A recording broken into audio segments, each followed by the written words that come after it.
गरीबी हटाओ, ये 1970 के दशक में कांग्रेस ने नारा देश को दिया है। कांग्रेस 6 दशक तक इस देश के अंदर 6 दशक से अधिक समय तक उन्होंने देश के अंदर शासन किया और इन 6 दशक से अधिक समय तक दादी से लेकर के पोते तक उसी नारे को लगा करके देश की जनता की आंखों में धूल झोंकने का कार्य कर रहे हैं। लोग अगर कांग्रेस के कुशासन के कारण देश के अंदर वंचित थे तो इसका दोषी कोई और नहीं, कांग्रेस और उसके साथ के सहयोगी हैं, उसके पार्टनर हैं।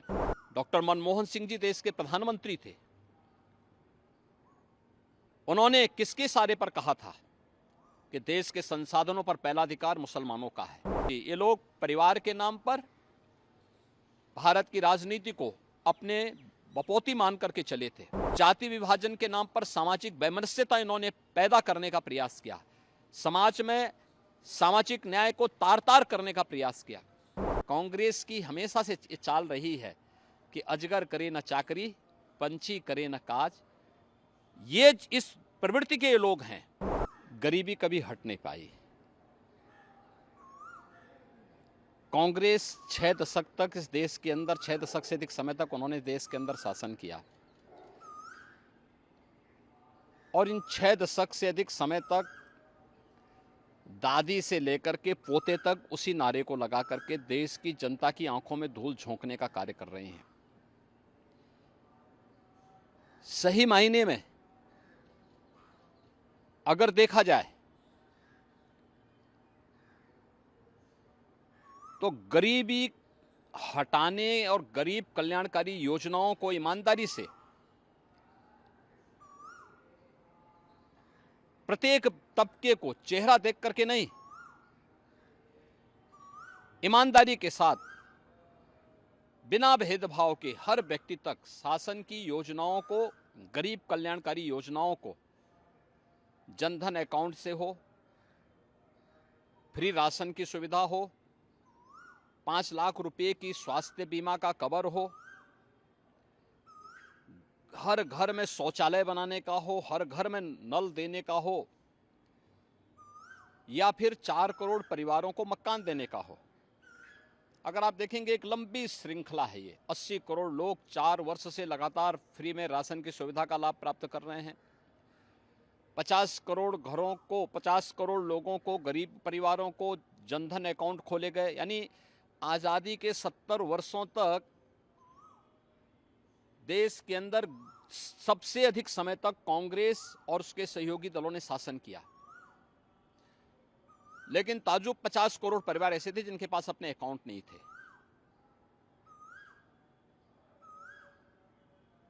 चार करोड़ से अधिक परिवार ऐसे थे जिनके पास अपना आवास नहीं था। 60 करोड़ परिवार ऐसे थे जिनके पास उपचार के लिए संसाधन नहीं थे, दवा के लिए पैसा नहीं था। 2.5 करोड़ परिवार ऐसे थे जिनके घर में बिजली नहीं जल पाई थी आजादी के बाद भी। 10 करोड़ से अधिक परिवार ऐसे थे जिनके पास रसोई का गैस के कनेक्शन नहीं थे। इतने लोग अगर कांग्रेस के कुशासन के कारण देश के अंदर वंचित थे तो इसका दोषी कोई और नहीं, कांग्रेस और उसके साथ के सहयोगी हैं, उसके पार्टनर हैं, जिन्होंने देश की जनता जनार्दन को बदहाल रखा, नारा देते रहे। और इनके समय में जब कांग्रेस का ये परिवार सुपर पीएम बना हुआ था, डॉक्टर मनमोहन सिंह जी देश के प्रधानमंत्री थे। उन्होंने किसके इशारे पर कहा था कि देश के संसाधनों पर पहला अधिकार मुसलमानों का है। आप देश को मुसलमान और गैर मुसलमान के नाम पर, अल्पसंख्यक और बहुसंख्यक के नाम पे बांटना चाहते हैं।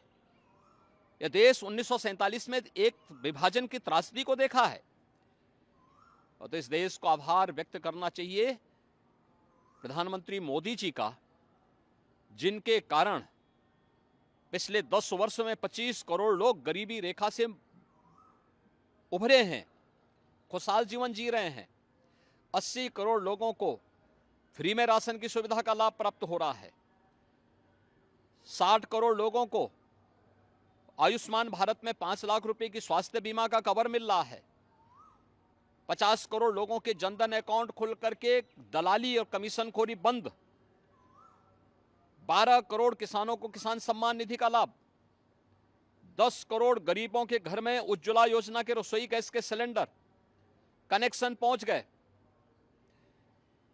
4 करोड़ गरीबों के मकान बन गए और अगले 5 वर्ष के लिए 3 करोड़ नए लोगों को मकान देने का आश्वासन भी भारतीय जनता पार्टी ने अपने संकल्प पत्र में किया है। 2.5 करोड़ परिवारों ने जिन्होंने कभी बिजली नहीं देखी थी, उनके घरों में बिजली पहुंच गई। हर घर नल की योजना साकार हो रही है। 12 करोड़ गरीबों के शौचालय बन गए। वास्तव में बिना भेदभाव के सबका साथ, सबका विकास, सबका विश्वास और सबका प्रयास। कभी मोदी जी ने यह नहीं कहा कि मैंने किया, उन्होंने कहा तो सबका विश्वास है और सबका प्रयास है। आज भी मोदी जी अपने चुनाव भाषण में इस बात को कहते हैं, जो सब कुछ मिला है इसका श्रेय मुझे नहीं, जनता जनार्दन को है, क्योंकि जनता जनार्दन ने अपने लोकतांत्रिक अधिकार की कीमत को समझा, अपने वोट को सही जगह दिया तो उसका लाभ सही तरीके से मिल रहा है। लेकिन कांग्रेस, समाजवादी पार्टी और इंडी गठबंधन विभाजनकारी राजनीति करके देश के साथ धोखा कर रहा है, गद्दारी कर रहा है।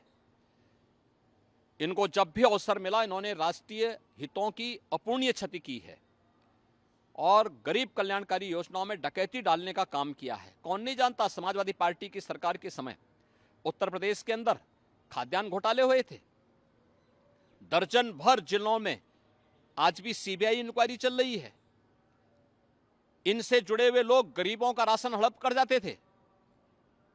जब 2017 में मुझे प्रदेश में मुख्यमंत्री के रूप में दायित्व मिला था, इस दौरान मैंने स्वयं जब इस बात की जांच कराई थी, 30 लाख फेक राशन कार्ड पाए गए थे और ये फेक राशन कार्ड के नाम पे राशन निकलता था।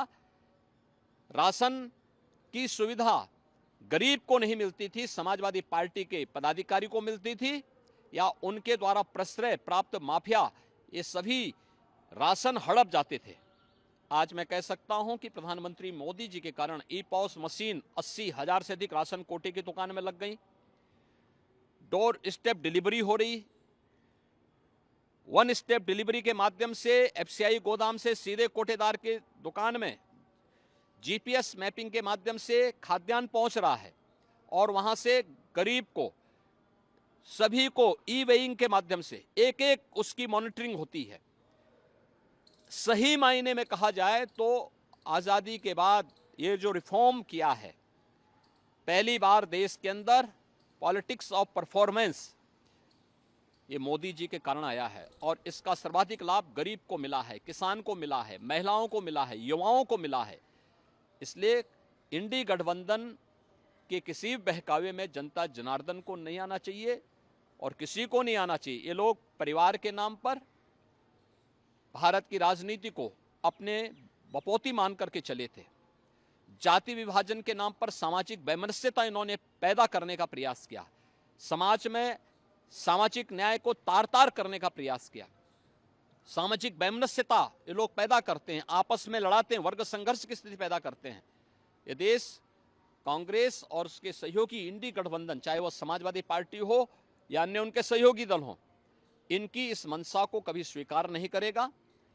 लोकसभा के प्रवर्तमान अभियान के दौरान जो चुनाव की प्रचार की प्रक्रिया चल रही है, पहले चरण के चुनाव संपन्न हुए हैं और मेरा अनुमान है कि अगले 6 चरणों में जो परिणाम आने वाले हैं, यह भी प्रधानमंत्री मोदी जी के नाम से, उनके काम से जनता जनार्दन का आशीर्वाद भारतीय जनता पार्टी को प्राप्त होगा। कोई संदेह इसमें नहीं होना चाहिए और हम पूरे विश्वास के साथ जनता जनार्दन के आशीर्वाद से प्रधानमंत्री मोदी जी फिर एक बार मोदी सरकार के लक्ष्य को और अब की बार 400 के लक्ष्य को प्राप्त करने में हम लोग सफल होंगे। हास्यास्पद है कि जो लोग इतने समय बाद अब ये कहते हैं कि एक झटके में गरीबी दूर कर देंगे, आपको लगता है? देखिए, यह एक बहुत खतरनाक प्रवृत्ति है। ये लोग गरीबी तो नहीं हटा पाए, लेकिन जिन्होंने अपनी मेहनत से मकान बनाए हैं, जमीन का प्लॉट लिया है, माताओं ने, बहनों ने अपने लिए जेवर बनाए हैं, कांग्रेस की कुदृष्टि अब उस पर पड़ी हुई है। ये धार्मिक स्थलों की संपत्ति पर, बहन बेटियों की, माताओं की स्वयं की संपत्ति पर, और किसी ने अपनी मेहनत से, अपनी परिश्रम से जो संपत्ति अर्जित की है, उस पर अब ये लोग डकैती डालने की कुत्सित चेष्टा का प्रयास कर रहे हैं। क्योंकि कांग्रेस की हमेशा से ये चाल रही है कि अजगर करे न चाकरी, पंछी करे न काज।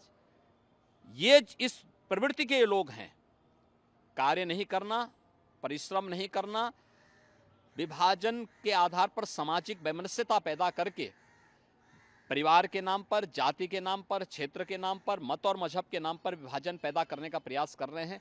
इस माओवादी प्रवृत्ति को यह देश कभी स्वीकार नहीं करेगा। ये भारत को अपूर्णीय क्षति पहुंचाने की कुत्सित चेष्टा है। कांग्रेस का मैनिफेस्टो में जो इस प्रकार की बात कही गई है, क्या कर रहे थे आप? 60-65 वर्षों तक देश में शासन करने का अवसर मिला था, क्या कर रहे थे? तब तो कुछ कर नहीं पाए। गरीबी से तब तो देशवासियों को उभार नहीं पाए। 2004 से 2014 के बीच में भी कांग्रेस के प्रधानमंत्री थे, कांग्रेस पार्टी के प्रधानमंत्री थे, और पार्टी देश में शासन कर रही थी, तब भी आप कुछ नहीं कर पाए। और आज जब कार्य हो रहा है तो आप देश की जनता को गुमराह कर रहे हैं। देश की जनता लोकतंत्र में जनार्दन का स्वरूप है। वह कांग्रेस की इस विभाजनकारी मानसिकता को समझती है और उन्हें देश के नागरिकों की इस संपत्ति पर डकैती डालने की छूट नहीं देगी।